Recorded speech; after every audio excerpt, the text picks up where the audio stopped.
কিন্তু সংস্কারের নাম বলে নির্বাচনকে যদি পেছানো যায়, ডিসেম্বর আগে তো অবশ্যই নির্বাচন করা সম্ভব, বিকজ মেজর পলিটিক্যাল ওই চিন্তা করে আপনি তো আর এই নির্বাচনকে পিছিয়ে নিতে পারেন না, বা আপনি এটাকে একটা ঘোলাটে পরিবেশ সৃষ্টি করতে পারেন না।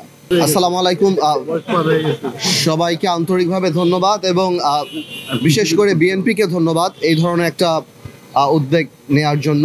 সকল পার্টিকে বা সকল রাজনৈতিক দলকে ডেকে আমরা যে আলাপটা করলাম, আমরা সবাই উপলব্ধি করি যে বাংলাদেশে গত 16-17 বছর বাংলাদেশে যে কোনো নির্বাচন হয়নি। 2014 সাল থেকে বাংলাদেশের মানুষ ভোট দিতে পারেনি, এবং এই প্র্যাকটিসটার কারণে 2014 থেকে যে আওয়ামী স্বৈরশাসক ছিল, ওনারা যে পিক অ্যান্ড চুজ করে রাজনৈতিক নেতৃবৃন্দ, সেটা শুধুমাত্র এমপি হিসেবে না, উপজেলা থেকে আরম্ভ করে ইউনিয়ন পর্যায় থেকে আরম্ভ করে সব জায়গায় গিয়েছে। তো সেই প্র্যাকটিসটাই যাতে না থাকে, এখনও যে মানুষের একটা আকাঙ্ক্ষা যে নির্বাচিত জনপ্রতিনিধিদের মাধ্যমে তাদের প্রবলেম সলভ হবে, তাদের যত সমস্যা আছে তার সমাধান হবে, সেটা আমরা উপলব্ধি করি, এবং বাংলাদেশের মানুষ তাকিয়ে আছে একটা নির্বাচনের জন্য। এবং আমরা এটা বিশ্বাস করি যে এই সরকার আমাদের সরকার, এই সরকার আমাদের আন্দোলনের সরকার, এই সরকার ছাত্র জনতার আন্দোলনের সরকার, এবং কিন্তু এই সরকার জনগণের সরকার, কিন্তু জনগণের দ্বারা ভোট দ্বারা নির্বাচিত সরকার না।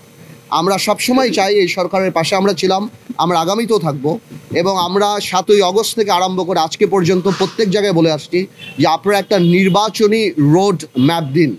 নির্বাচন অত্যন্ত গুরুত্বপূর্ণ। নির্বাচন ছাড়া আপনারা যে সংস্কারের কথা বলছেন, সংস্কার একটা চলমান প্রক্রিয়া, আমরাও সংস্কারের পক্ষে। তবে এটাও বাস্তব যে সংস্কার আপনারা করেন, কিন্তু বড় সংস্কার করতে হলে জনগণের ম্যান্ডেট ছাড়া সেই সংস্কার যদি হয়, তাহলে সেই সংস্কার খুব কঠিন হবে না, খুব শক্তভাবে থাকবে না। আমরা আগেও বলেছি, এখনও বলেছি যে আমাদের সাথে একটা চার্টার হতে পারে, সনদ হতে পারে, একটা সাইন হতে পারে। বড় বড় সংস্কার এই বড় রাজনৈতিক দলগুলি আপাতত দিয়ে দিয়েছে। যেগুলি সংস্কার শর্টকাট করে যেগুলি একমত হয়েছে, সেগুলি নিয়ে একটা সনদ করাই যেতে পারে, সবাই সাইন করতে পারে, এবং তারপরে এগিয়ে যেতে পারে। কারণ জনসম্পৃক্ত কোনো সংস্কার আগামী সরকার যদি ছুঁড়ে ফেলে দেয়, তাহলে জনগণ তাকে প্রত্যাখ্যান করবে। কিন্তু জনকল্যাণমুখী সংস্কার থাকবে কি থাকবে না, অবশ্যই আগামী সরকার দেখবে। যেমন জনগণের সরকার হয়ে থাকলে সেটা অবশ্যই মানুষ সেটাকে রেসপেক্ট করবে। কিন্তু সংস্কারের নাম বলে নির্বাচনকে যদি পেছানো যায়, এবং একটা সরকার, একটা দায়িত্বশীল সরকার যখন বলে ডিসেম্বর থেকে জুনের মধ্যে নির্বাচন হবে, এই ধরনের আনসার্টেনিটি থেকে দেশকে কোনোদিনও একটা সরকার ঠেলে দিতে পারে না। একটা নির্বাচনী রোডম্যাপ কংক্রিট থাকতে হবে। দেখুন, আমরা এই সরকারকে আনার জন্য জেলে গিয়েছি, জুলুম সহ্য করেছি, নির্বাচন বয়কট করেছি, রাজপথে সব জায়গায় আমরা ছিলাম। আমরা কোনোভাবেও চাই না এই সরকার ফেল করুক। আমরা চাই জনগণের ইচ্ছা প্রতিফলিত হোক। এই সরকার সংস্কার করুক, যেটার পার্ট আমরা।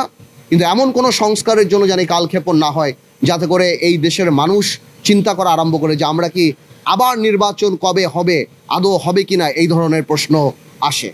তো আপাতত আমরা সেই আলাপই করেছি, এবং আমরা ধন্যবাদ জানাই, বিএনপিও আমাদের সাথে একমত হয়েছে, এবং আমি শিওর অন্যান্য রাজনৈতিক দলে আমাদের সাথে একমত হয়েছে। ডিসেম্বর আগে তো অবশ্যই নির্বাচন করা সম্ভব, বিকজ মেজর পলিটিক্যাল পার্টিগুলি যে সংস্কারগুলি দিয়ে দিয়েছে, ওনারা শুধু এগুলি কাটশট করে তারা বলে দিবে যে কোন কোন ব্যাপারে ওনারা একমত হয়েছে। আর যেগুলিতে একমত হয়নি, সেগুলি তো আর নেগোসিয়েশন করার সুযোগ নাই। সেগুলি যদি ওনারা জনসম্মুখে বললেই পারে, যদি জনকল্যাণমুখী কোনো সংস্কারে আমরা একমত না হই, তাহলে সেটা তো জনগণ আমাদেরকে প্রত্যাখ্যান করবে। কিন্তু তার মানে তো এই না যে প্রত্যেকটা পিন পয়েন্ট ধরে আপনি যদি এরকম পারপিচুয়াল টাইম নিয়ে যাবেন যে সংস্কার কবে হবে, এবং জাতি এরকম একটা আনসার্টেনিটি থাকবে, রাজনীতি আনসার্টেনিটি থাকবে, দেশের ইকোনমি আনসার্টেনিটি থাকবে। আজকে বড় বড় ইন্ডাস্ট্রি থেকে আরম্ভ করে কলকারখানা, মানুষ কেউ ইনভেস্ট করতে যাচ্ছে না, এই চিন্তা করে ইলেকশনের পরে হবে, ইলেকশনের পরে করব, স্টেবল গভর্নমেন্ট নাকি। বৈদেশিক যারা আমাদের বন্ধু বান্ধব বা অন্যান্য দেশ আছে, তারাও পর্যন্ত এই সরকারকে ওই সিরিয়াসলি তারা নিবে না, বিকজ আপনার টার্ম কতখানি সেটার উপর নির্ভর করে যে লং টার্ম আপনার কি হবে। তা আমার মনে হয় যে এই কালক্ষেপণ এখন না করে নির্বাচনী রোড ম্যাপটা এখন জনগণের দাবি। আমার মনে হয় সেটাতেই কনসেন্ট্রেট করা উচিত এই সরকারের।